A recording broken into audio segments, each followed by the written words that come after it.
है अगर आप देखें तो existence is infinite energy grid, है ना, and we are all connected nodes in that grid, connected with relationships, physically connected, conscious relationships also connected.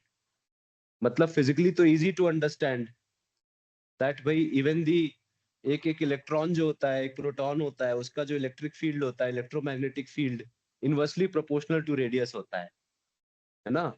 तो उनके दो इलेक्ट्रॉन्स के बीच में जो अट्रैक्शन होता है वो फोर्स होता है Q1 Q2 upon R square, correct. Q1 charge है एक यूनिट का फिजिकल, Q2 दूसरे का यूनिट, और R है उनका डिस्टेंस।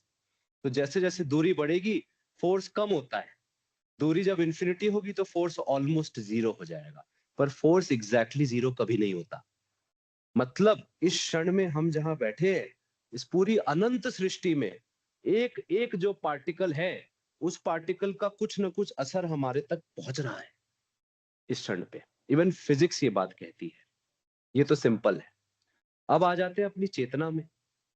हम बैठे बैठे दूर किसी के बारे में कुछ सोचते हैं, तो क्या उस तक वो बात नहीं पहुंचती है? उस तक वो एनर्जी नहीं पहुंचती क्या? पहुंचती है। कितनी बार होता है कि हम किसी को याद करें, उसका फोन आ जाता है ना। हम किसी के साथ बात ही कर रहे हैं, हमारे मन में कोई बात आई और वो भी तुरंत फील कर जाता है उस बात को। कैसे कर जाता है भाई? हम इसको किसी फिजिकल इंस्ट्रूमेंट से नहीं नाप सकते, पर ये होता तो है।